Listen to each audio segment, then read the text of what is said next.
Welcome into another beautiful Monday. 5 minutes with Sean, maybe 10.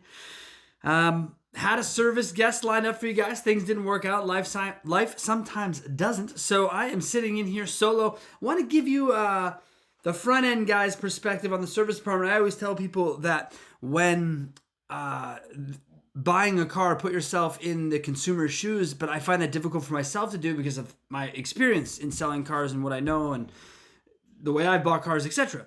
But the service department is somewhere where I feel like I can be a consumer first. So, and everything tends, technology, ideas, marketing dollars, frankly, paying attention, really starts at the front of the dealership, works its way back to the service department, and then hopefully gets to the parts department. Right, Kaylee? And so we know this. We've watched this happen.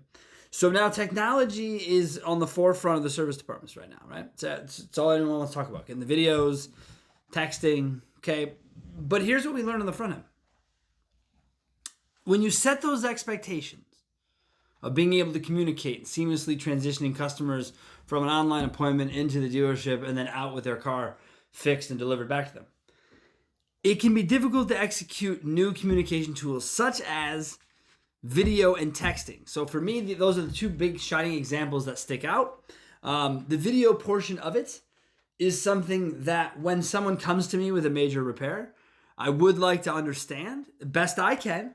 And right, I tell people all the time, I'm not a car guy, right? I don't know shit about cars. I don't know how to fix cars. I don't know anything about cars. What I love is the experience of selling a car, helping someone find that vehicle that fits them, etc. So as far as the details go, not my thing.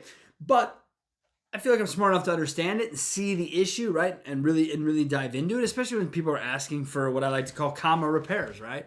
Repairs that are over $1,000. So when that happens, there should be some transparency there.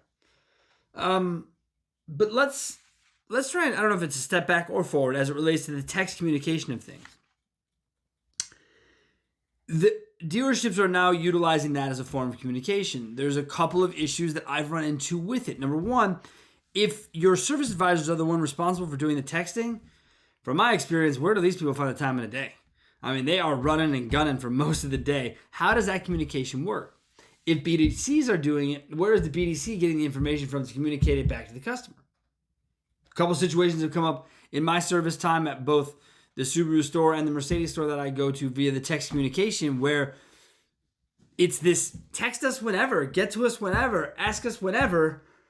Then we ask and we get nothing forever, right? And so you're just, there's a really, I put off joining the text world as long as I possibly could because I already have a quick trigger as it relates to someone needing something or needing something fixed. And so when texting came along, it was something that I was like, well, if I get involved in this, then I'm going to expect things to just be done even faster. And I put it off for a long time. I mean, 28, 08, 09, something like that. I don't know. It's a long time. Everyone laughed at me about it.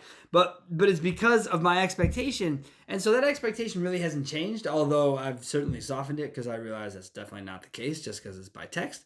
But from a customer's perspective, if you tell me you're going to get back to me, if you tell me you're available, you should do that. The other issue is the multi-text line. Now, I don't know if this is caused by redundancies of technology within your departments, if this is because you have to use one over another, or if two are supposed to be communicating and they're not. I have no idea. But when you end up with 3 different texts from 3 different numbers over a 48-hour service period, it's not really that helpful to understand who is what and where is who, right? And honestly, it's been my experience that getting hold of service advisors by phone is already pretty difficult. Again, given the running around I mentioned earlier. So, but you've set an expectation.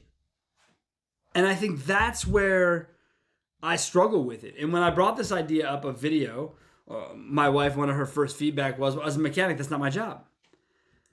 I think the job has evolved. And I think it's necessary that people do that. Now, I can understand how that might not be necessarily the job. And I think dealerships should have someone sort of as a video toolkit person around their dealership who can do video from the service department to the sales department into the social media outlets. Like, I believe that's a true position. So if that were the case, the mechanic would say, hey, go grab Sean, he'll shoot the video, and then we can show it to the customer, whatever. And as I've always joked on this show, that I used to probably break 1 million OSHA guidelines because I'd hear of a problem in service and I just demand we walk the customer back and show it to them. If they didn't believe it and they wanted to argue with it, then we have nothing to hide. Let's go. And it was just, Sean, the fines, you can't be bringing customers back here. It was like, I don't care. This guy doesn't believe it. Show it to him. If he still doesn't believe it, put it back together and send him on his way. And think that we did the right thing. So there's that part of it that I think is always been, again, I don't want to say missing, but as service departments get more into using tech, things that the front end have been using for a long time, I think it's only reasonable to expect there to be a little bit of that back and forth. But as far as the communication guidelines, I think if you're going to tell people that you're available, then you should be available. And if you really mean text us and we'll get back to you in 12 to 24 hours, then you should say that too. And I don't necessarily know that I have a problem with that, if that were the expectations set up in the beginning. And the worst is when you have to communicate with multiple people about your car when you start with one advisor or another. That would never, I wouldn't say never, that does not happen nearly as frequently at the front half of the dealership as it does at the back half of the dealership. And I do my best to try and keep with service writers that I enjoy, but I don't feel as if they are trying to keep me with them, if that makes sense. And so that's kind of the last part of it for me, is I've always preached that to my service advisors, that, hey, you should want your customer retention as much as the salespeople want theirs, and the repeat business, and maybe even potentially referral business from service. I mean, face it, if people have that, they're going to ask friends and family too. And so to me, those are the missing parts of it. And I know right now service departments have major things going on with supply chain issues, shortages, employee shortages, mechanic shortages.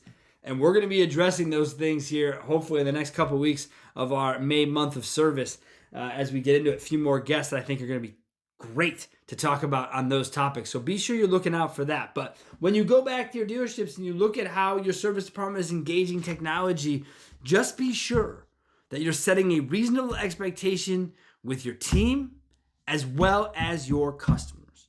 All right, next week on the show, as I promised you, I have a great guest lined up. We're going to sit down. We're going to have a conversation. I hope to get it to you guys. And go out, enjoy your week, and join us again next week. Thank you guys so much.